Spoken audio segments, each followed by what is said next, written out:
Bonjour à tous et bienvenue dans ce nouveau vlog rénovation. Cette semaine, on est de retour dans la suite parentale et on va surtout parler cloison. Bon, parce qu'à force de publier uniquement des vidéos de démolition, faudrait pas croire qu'on a un léger problème avec le perfo. Plus sérieusement, l'étape placo est une de mes étapes préférées, car elle permet de deviner les espaces et aussi parce que c'est assez satisfaisant. Comparé à l'enduit qui est cool à la première passe et qui rend fou à la 40e passe, je pense que certains voient de quoi je suis en train de parler. D'ailleurs, j'ai fait la maligne dans l'épisode précédent en disant que ma technique pour peindre de l'acrylique sur de la glycéro avait fonctionné.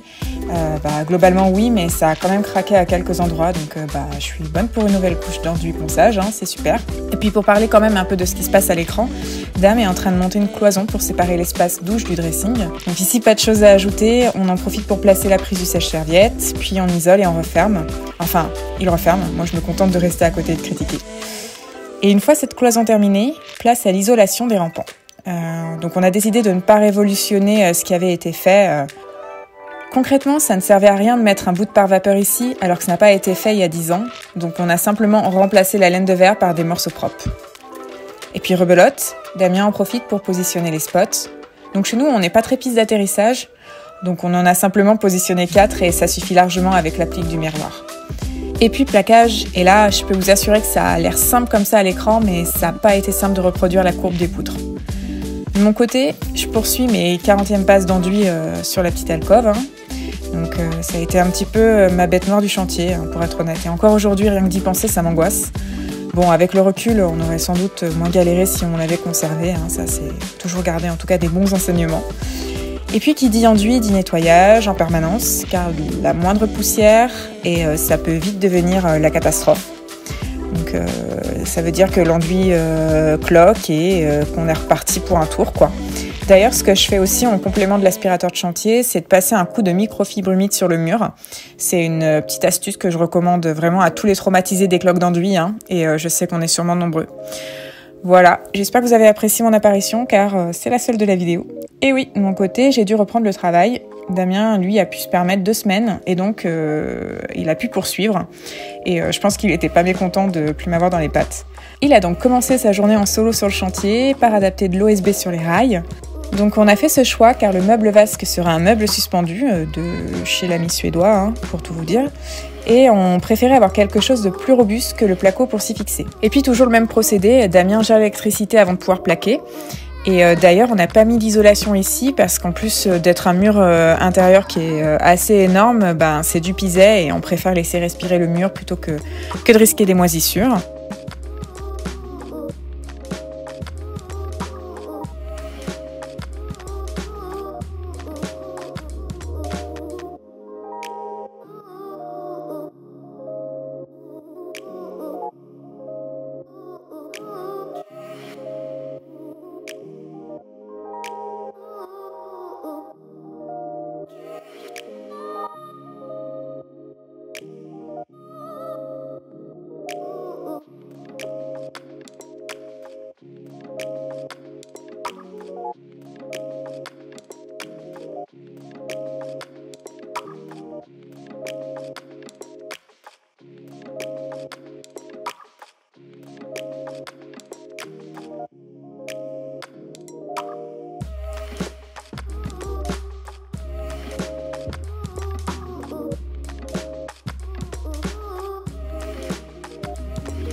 Enfin, Dame a dû créer un caisson pour cacher la VMC.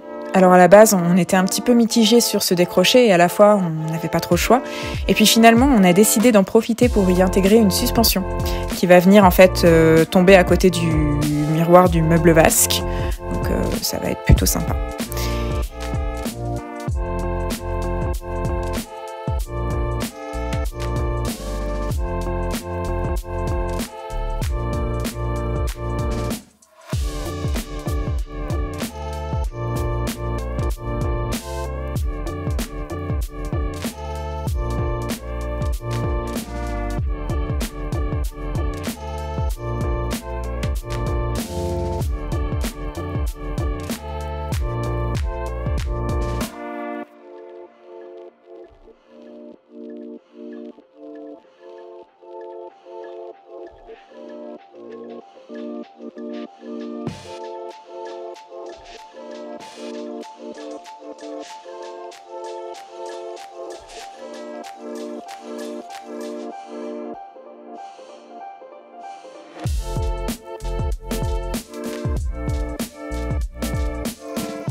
Et l'étape qu'on redoutait le plus vis-à-vis des cloisons, c'était de réussir à rattraper le placo sur l'existant pour chaque côté de la pièce. C'était important parce que si on n'arrivait pas, ça voulait dire qu'il fallait détruire les murs pour pouvoir repartir sur une base propre. Donc on n'était pas hyper sûrs de nous, mais on préférait quand même tenter le coup plutôt que de se rajouter des gravats et du travail.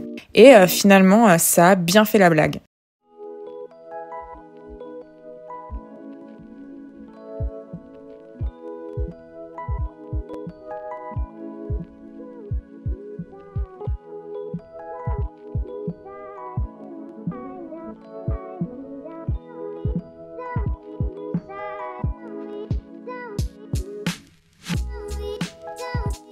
Et pour garder un accès facile à la VMC, même si on est d'accord c'est moins esthétique, on a décidé de laisser une trappe.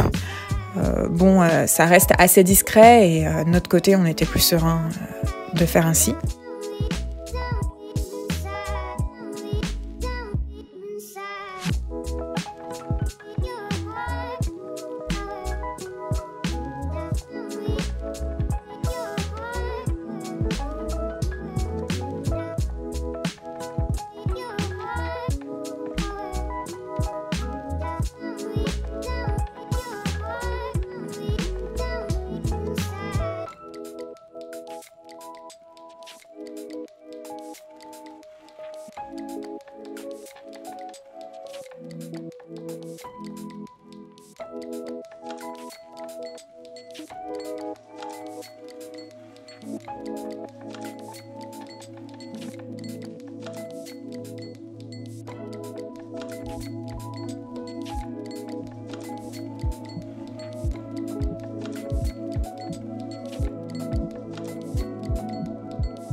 Ici, on remarque à quel point c'est chronophage de faire les découpes des poutres. Franchement, j'admire tellement la patience de dame que je n'ai absolument pas.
Et puis, c'est l'éternel rangement de chantier.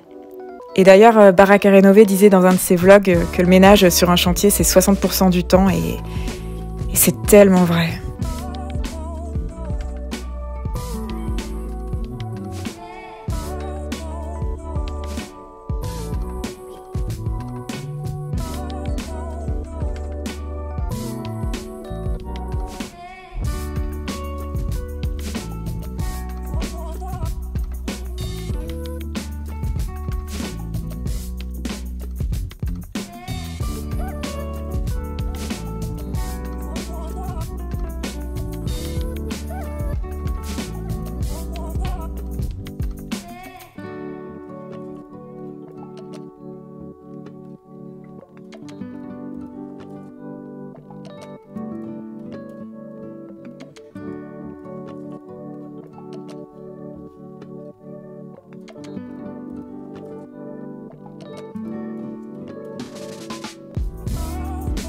Et c'est l'heure pour moi de clôturer ce vlog. N'hésitez pas à liker et à vous abonner, c'est hyper motivant pour nous et ça nous motive à continuer les vidéos.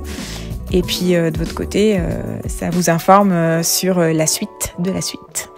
En attendant, je vous souhaite une bonne semaine et je vous dis à samedi prochain.